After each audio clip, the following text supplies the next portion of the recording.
Keep the torchlight straight, Brian. You're shaking. Oh my God. What? What do you see?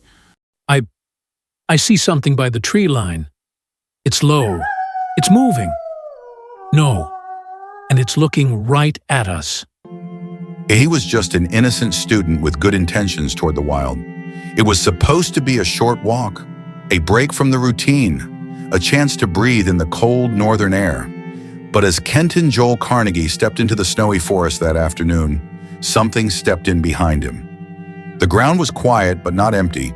In the white silence were tracks, circling, watching, closing in. By the time searchers found what was left, the snow was stained red, and the truth they uncovered shocked all of Canada.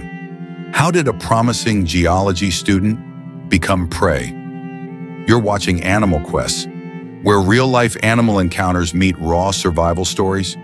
If you care about wildlife, the wild, and the thin line between, hit that subscribe button, like this video, and share it with someone who thinks wolves don't attack people. Now, let's begin. Kenton Joel Carnegie was just 22 years old, a young man with a mind for geology and a heart full of curiosity. He wasn't reckless. He wasn't naive. He was interested in landscapes and wildlife, in the silence of the wild that most people never get to hear. He was a student at the University of Waterloo in Ontario, Canada. Intelligent, reserved, gentle. Friends called him quiet but thoughtful. Professors knew him as someone who paid attention, someone who saw details others missed. In October 2005, Kenton accepted a co-op placement hundreds of miles north of anything familiar. At Point's North Landing, a remote outpost in northern Saskatchewan, surrounded by boreal forest and icy silence. There were no city lights here, just sky, trees, wind, and snow. He stayed in a small camp that supported workers at nearby uranium exploration sites. In a place like that, your days are structured. Work, eat, sleep, and repeat. But Kenton? He wandered. During his free time, he explored the woods, wandered the frozen shoreline of Wollaston Lake, and took photographs of the rugged landscape. He believed there was beauty in places most people found cold and desolate. On his nights off, he'd write in his journal, reflections about the stillness around him, the clarity of the stars, the tracks he'd seen in the snow. He'd email his parents, telling them not to worry. It was safe, he said, peaceful. But what Kenton didn't know was that just weeks before he arrived, wolves had started venturing closer to the camp, drawn not by curiosity, but by garbage. Food waste had been dumped near the camp's edge, rotting scraps, meat bones, containers. Over time, it blurred the line between man and wild. Bears had visited, wolves too, and some of them had stopped running when people approached. Still, Kenton didn't seem alarmed. He believed in respecting nature, not fearing it. He wasn't foolish, but he trusted that wild animals, especially wolves, wouldn't see a human as prey. Then came his last entry, just days before the attack. It was short, quiet, just a few lines scribbled after a walk through the woods. He described a moment of silence by the tree line, snow beginning to fall, a set of tracks he couldn't identify. And then he wrote something strange. It felt like I was being watched, but maybe I'm just tired. That was the last time anyone would read his words. That was the last time Kenton Joel Carnegie would try to describe the wilderness.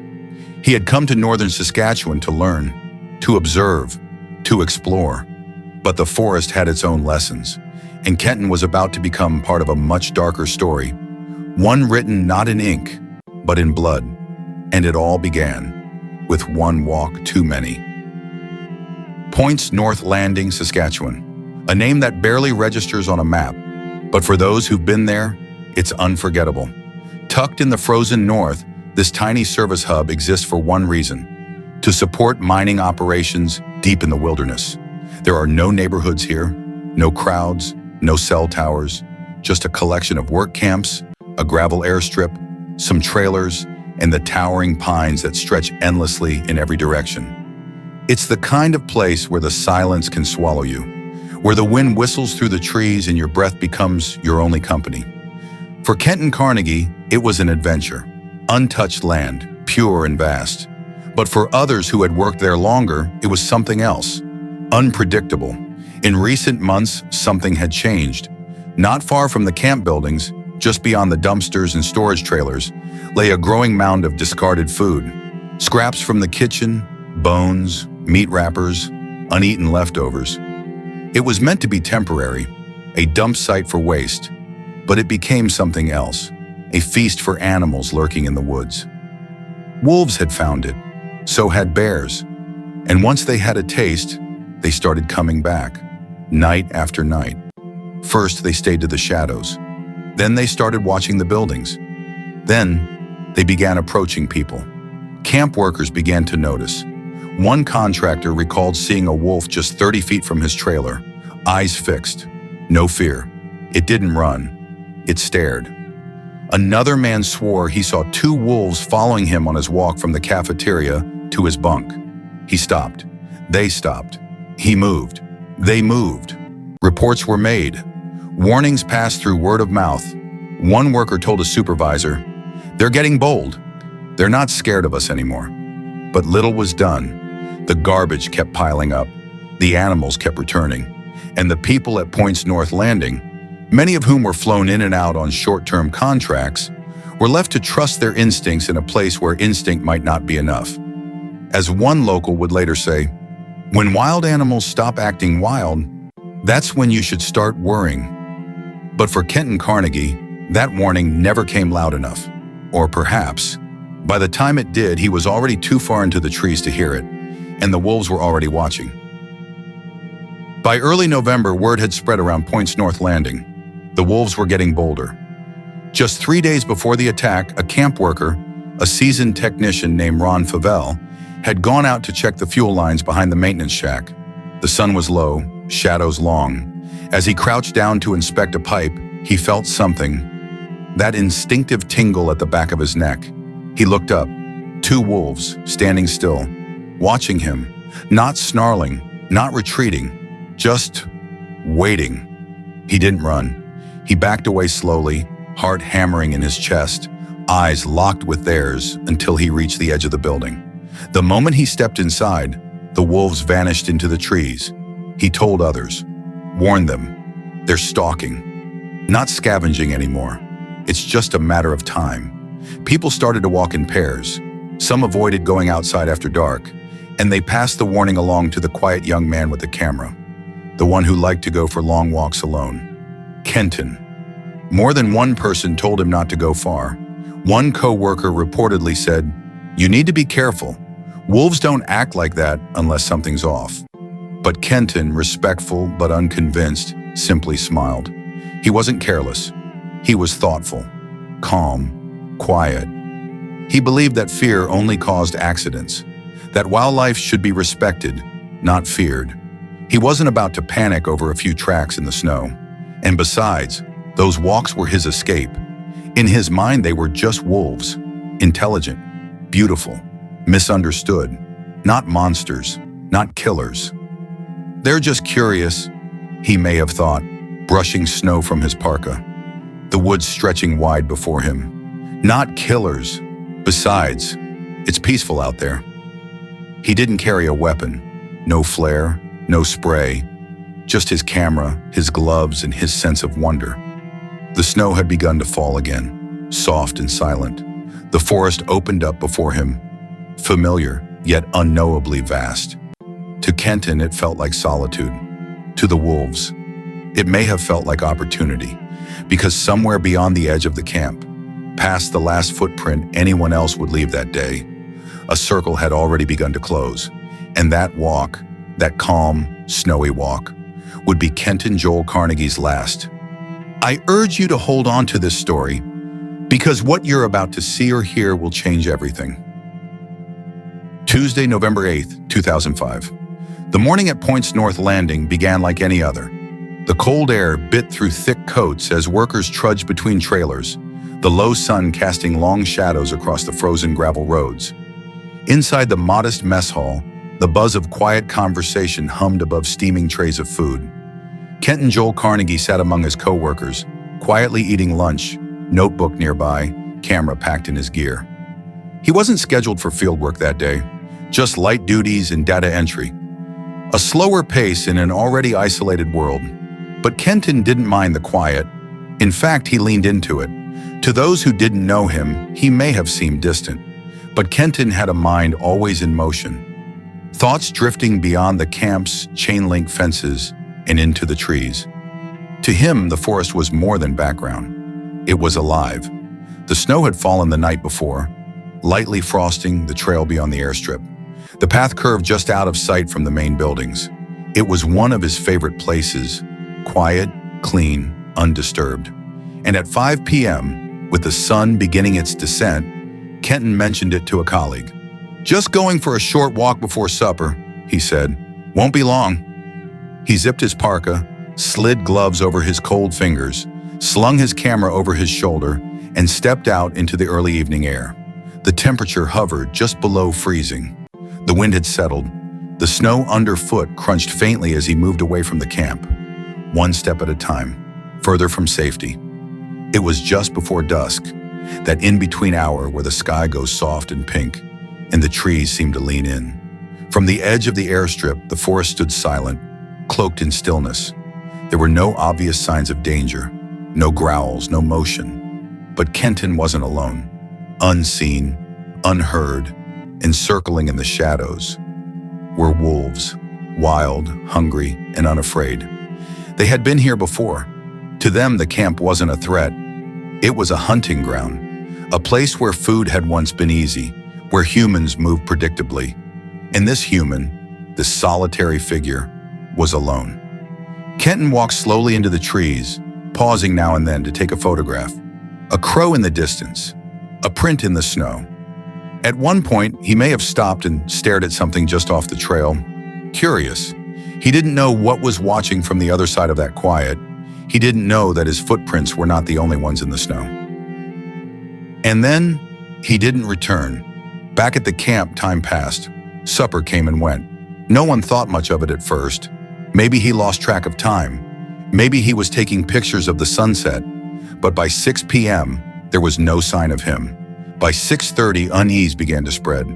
By 7 p.m., the first searchers set out. Headlights sweeping over drifts of snow, boot prints scattered near the airstrip. They called his name, shouted into the dark. No answer. The sun was gone. The temperature had dropped fast, and somewhere beyond their reach, Kenton lay still. Kenton never returned. Hours passed. Darkness fell.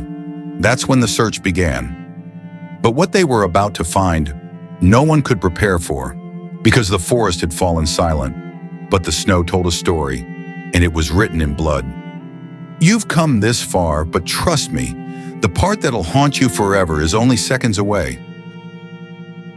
The first snow had started falling lightly by nightfall. A thin white blanket covered the clearing by Point's North Landing, casting an eerie glow under the floodlights as concern turned into panic. Kenton Carnegie still hadn't returned. By 8 p.m., with temperatures dropping below freezing and the sun long gone, a group of co-workers mounted their snowmobiles and headed toward the airstrip, the last place Kenton had reportedly mentioned. The cold bit through their jackets, but no one felt it. Their adrenaline was high. Something wasn't right. The trail was faint, barely visible under the dusting of snow. But after 20 minutes of searching, one of the men, Brian LaGrange, stopped abruptly. His flashlight caught something in the snow, a strange disturbance. Flattened brush, a deep, erratic trail, like something had been dragged. Then, a splash of crimson against the pale snow. The others rushed over. Brian muttered under his breath, "Oh, God." They followed the trail carefully, each man silent now, knowing what they might find. The drag marks zigzagged between clusters of trees, circling back like something had fought, struggled. Then they saw it.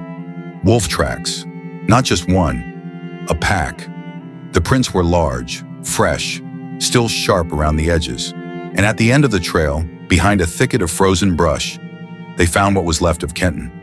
His body lay twisted in the snow, one arm outstretched, jacket torn open. His parka was soaked through, part with melted snow, part with blood. His backpack lay shredded a few feet away. Part of his face had been chewed. Large chunks of flesh were missing from his legs. The men froze. No one spoke. One of them fell to his knees and vomited. It wasn't just the horror of what they were seeing, it was the realization of how fast it must have happened. There were claw marks on a nearby tree where Kenton may have tried to pull himself up. His boot was lying yards away, torn completely off. The snow was red, not in patches, but in long, messy trails. It wasn't an accident, it was a kill. They backed away slowly, scanning the tree line. One of them swore they heard a growl in the distance. Another kept his hand on his rifle, eyes wide. The wolves were gone, but the air still felt heavy, like they were watching. The body was transported back to camp, and by the next morning, word had spread across the entire site. People locked their cabins. No one went outside alone anymore. The official report would take days, but those who saw it that night didn't need a report. They knew. Nature had turned on them, and Kenton Carnegie had paid the ultimate price. Hold tight. What's coming next might change how you look at the wild forever. The wind howled low across the desolate stretch of frozen earth near Point's North Landing. Snow fell gently, as if trying to cover what had just occurred. But no amount of snow could bury the horror of what investigators were about to uncover. The discovery of Kenton Joel Carnegie's body sent ripples of disbelief through the camp and the wider scientific community. Though wolves had long been mythologized in storybooks as predators, actual fatal attacks on humans in North America were almost unheard of, which is why, in the immediate aftermath, there was doubt. Some believed it must have been a black bear. Even though most had already entered hibernation by early November, the notion of a bear waking to scavenge a meal seemed more digestible than the chilling alternative. The Royal Canadian Mounted Police, shaken by the condition of Kenton's remains, called in two of the nation's leading wildlife minds, Dr. Paul Paquet, an ecologist renowned for his studies on carnivores, and Dr. Paul Frame, a respected wildlife biologist. They arrived on site just days after the attack. The first thing they noted was the pattern in the snow. Distinct paw prints, large and oval, unmistakably canine. No claw marks, no broken trees, no sign of a bear's lumbering gait. Instead, a coordinated sequence of movements, circling, herding, and finally dragging. The autopsy findings were equally telling. Puncture wounds, teeth spacing, and tissue tearing all pointed in one grim direction. A bear would have crushed the body, left a path of destruction. But this was something else. It wasn't random. It wasn't desperate. It was a calculated takedown. Wolves had surrounded Kenton, struck fast, and dragged him down. The bite radiographs confirmed it. The depth and angle of jaw penetration were consistent with wolf canines. His leg had been chewed mid-mortem. One arm was missing, torn from the socket. Scattered first samples near the scene matched wolf DNA. There were no signs of a bear den, no hibernation disturbance. The bear theory collapsed. But what unsettled Paquet and Frame more wasn't just the confirmation of a wolf attack. It was the behavioral anomaly. Wolves, though apex predators, were thought to avoid humans entirely. So why had they attacked a calm, solitary walker? Dr. Frame's voice trembled as he examined the last set of drag marks. They didn't wait for him to die. They fed on him while he was still alive. This was not a case of scavenging. This was a hunt. And now, the once theoretical fear that wolves could view humans as prey was no longer academic. It was real. It had a name. And his name was Kenton Joel Carnegie. But the most disturbing question still lingered in the freezing air. What made these wolves cross the line? And could it happen again? The answers would come next, and they would haunt an entire country. It was a moment no one wanted to reach, a moment heavy with dread, but also urgency. The world needed answers. In the cold, fluorescent-lit interior of the Prince Albert RCMP Forensic Lab, stacks of photos were pinned to boards, track patterns, bite arc diagrams, muscle tissue trauma reports, a silent audience of horror on paper. Wildlife experts had pored over every inch of evidence, and the findings were now undeniable. Paul Paquet, a veteran wildlife biologist with decades of fieldwork behind him, stood quietly by the lab table. His face was pale, unreadable. Opposite him, Dr. Paul Frame, a carnivore specialist with Alberta Fish and Wildlife, slowly nodded as he skimmed the pathology report for the third time. "It's them," Frame finally said, setting the folder down. "Wolves. Not a bear, not post-mortem scavenging, but a full-on predatory assault. The confirmation would send shockwaves across the continent. This wasn't just another wilderness accident. This was historic.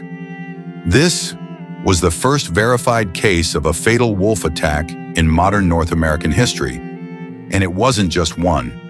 Multiple wolves, likely from the same pack, had closed in on Kenton Carnegie, surrounded him, hunted him. In a chilling sequence of data points, investigators mapped it all out. The wolf tracks didn't just approach Kenton from one side, they encircled him, a classic ambush tactic seen in wild hunts on deer or elk.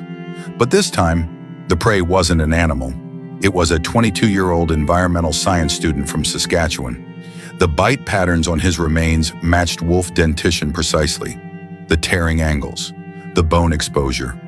Wolves had not just attacked, they had subdued, consumed, and partially cached Kenton's body, just as they would with natural prey. And now the question hung in the air like breath in winter. Why? Why would wild wolves, typically shy around humans, do this?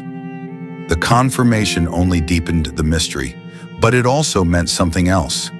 If wolves could do this once, they could do it again. Stay with me, because the final moments reveal more than just a tragedy. They reveal a warning. The snow had barely settled around the broken trees when the questions began to rise like fog from the forest floor. Why him? Why now? Why this wilderness? A place he trusted. In the days following Kenton Carnegie's death, investigators from Saskatchewan's Ministry of Environment combed through every inch of the bush surrounding Point's North Landing. What they found didn't just reveal a tragedy, it exposed a pattern. Out behind the camp, hidden just beyond the last row of trailers, they discovered an informal dump site. Discarded meat scraps, bones, leftovers tossed carelessly into the woods. Evidence of weeks, maybe months, of human food being left to rot in the open. And around that site, paw prints, deep, deliberate, wolf tracks. These wolves weren't starving. They weren't desperate. They were comfortable. They had learned, over time, that human camps meant easy meals. One biologist quoted in the report didn't mince words. These wolves were habituated. They lost their natural fear of people, and that's when they become dangerous. This wasn't just a freak encounter, it was a slow-burning crisis, fed by human negligence and overlooked warnings. Locals had whispered about strange behavior for weeks. A wolf circling a fuel tank at dawn, another stalking worker returning from a late-night shift, even one seen sniffing around the trailers after dark. Warnings had been filed, sightings noted, but no serious action was taken. And so, when Kenton took his final walk that afternoon, the forest wasn't just wild, it was primed. Kenton's death wasn't just a tragedy, it was a consequence of forgetting that wilderness isn't a backdrop. It's a living force, one that remembers, one that learns, and now, one that had killed. The question no one could shake was no longer, why did it happen? But how many signs did we miss before it did? Just when you think you've heard it all, the truth takes a darker turn. The snow hadn't even melted before the shockwaves hit across Canada and far beyond. News of Kenton Carnegie's death, the first confirmed fatal wolf attack in modern North America, spreads like wildfire. Headlines grip the nation. Student killed by wolves, predators cross the line, wilderness no longer safe. At the heart of it all, Point's North Landing, a quiet, isolated outpost in northern Saskatchewan, is thrust into an unwanted spotlight. Reporters flood the area. Camera crews stand where searchers once did, filming over blood-stained snow and shattered silence. It was supposed to be a peaceful place, says one worker at the camp. Now it's known for something dark, something primal. But for Kenton's family, the grief is raw. His father, Simon Carnegie, stands in front of reporters outside their home in Saskatoon, eyes hollow with loss. "We raised our son to love nature," he says quietly. He respected the wild, and it took him anyway. The tragedy doesn't just shake families, it changes policies. Suddenly, wilderness camps across Canada reevaluate their waste disposal systems. Bear-proof bins are reinforced. Feeding wildlife becomes not just discouraged, but strictly forbidden. Rangers begin issuing stern warnings about habituation, about what happens when wolves or bears stop fearing humans, and start seeing them as easy prey. At points north, camp workers are briefed, trail routes are rerouted, and at every corner, signs go up. Do not approach wildlife. Report all animal sightings. Wolves in the area, travel in groups. But the most chilling change?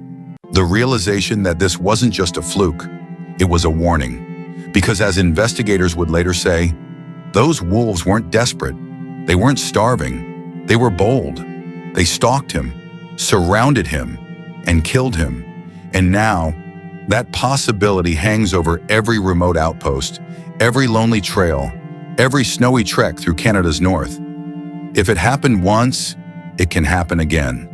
The story becomes a case study, a cautionary tale, and for some, a quiet reason to never hike alone again. They thought the danger had passed. They were wrong. And now, you'll see why. The snow may have been buried beneath fresh powder, the blood washed away by wind and time, but the unease remained. At Points North Landing, even after the official cleanup, people spoke in lowered voices.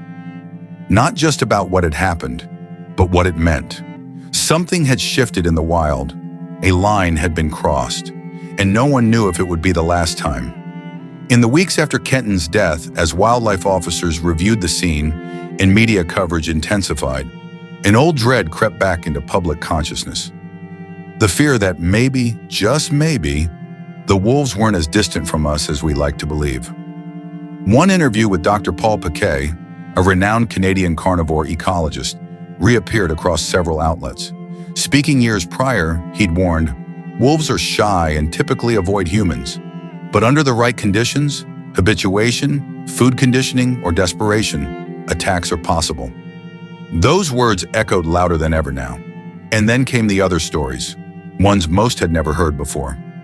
In Alaska, a young jogger named Candace Berner was attacked and killed near Chignik Lake in 2010, her body discovered with clear wolf tracks surrounding her. Locals had reported unusually bold wolf behavior for weeks leading up to it. In the Yukon, a group of hikers recalled a chilling moment in 2005. A large black wolf followed them for 2 miles, pausing just inside the tree line, staring, calculating. They lit a fire and yelled, eventually scaring it off. But that stare, it never left their minds. And in Fort McMurray, Alberta, a pair of oil sands workers in 2007 narrowly escaped an encounter after a wolf lunged at their trailer, slamming against the thin aluminum door as they shouted and beat pots in panic. That wolf was later found lurking around garbage bins nearby. The pattern was subtle, but undeniable. The wolves weren't changing, we were. They were getting used to us, getting closer, watching, learning. A quiet tension began to spread, not in loud headlines anymore, but in hushed conversations at ranger stations, in notes scribbled into wildlife reports, and in sudden policy rewrites. Some wildlife officers dismissed the concerns, others didn't. One quote from Mark McNay, a veteran Alaskan wolf biologist, circulated again. While rare, the idea that wolves will never attack people is simply untrue. Most won't. But if a wolf sees opportunity and loses its fear, things can go very wrong, very fast. And that's the fear no one wanted to speak aloud. Because if the wolves had tasted human blood, if they had lost their fear in one corner of the north, what would stop them from doing it again? Camp managers started issuing quiet advisories. New hires were told to stay in groups, avoid walking trails near dusk, and report any animal sightings immediately. And for those returning to the bush that winter, the forest felt different, quieter, heavier, as if something unseen was watching, waiting, testing the edges of darkness. The wilderness had not changed, but our understanding of it had, and deep in the shadowy pine thickets of northern Canada, a new kind of silence had begun to settle in. He left clues behind, and in the next moment, you'll finally understand what they meant. There's a silence that falls over the University of Alaska Fairbanks campus when news of Kenton Carnegie's death officially reaches the students and faculty. A candlelight vigil is held outside the Natural Sciences building. Snow falls gently as flickers of flame dance in the dark, barely holding back the bitter cold of Saskatoon Lake's memory. Kenton wasn't just a student. He was a son, a friend, a future scientist. Someone who lit up rooms not with loudness, but with quiet passion. Photos surface, Kenton grinning in a canoe on Lac La Ronge, squinting into the sun with a sketchbook in hand, pencil smudges on his knuckles. A snapshot of him hugging his mom at the airport. The last one before he left for that internship. His roommate, Eli Dawson, speaks in a trembling voice. He was obsessed with the idea that we needed to understand wild things, not fear them. But in the end, he paid the price for trusting too much. There's a pause. He died doing what he loved, but he should have come home. In the wake of his death, tributes pour in, from professors, from park rangers, from Indigenous elders who had met the quiet, respectful young man during his time in Saskatchewan. A scholarship is created in his name, the Kenton Carnegie Memorial Award in Environmental Field Research. But his legacy is not just in stone plaques or headlines. Kenton's death left scars, not just in the snow, but on policy, perception, and those who loved him.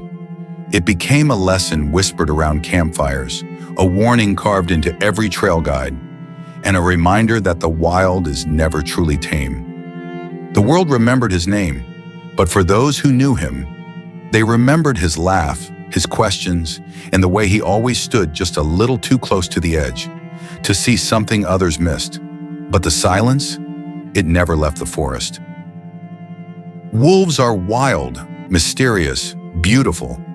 But what happens when the wild comes too close and we forget to keep our distance? Would you walk alone in the woods, in memory of those who venture into the wild and never return? Subscribe for more true wildlife stories that should never be forgotten. Like, comment, and share to raise awareness. Turn on notifications so you never miss what lurks beyond the trees. Thanks for watching.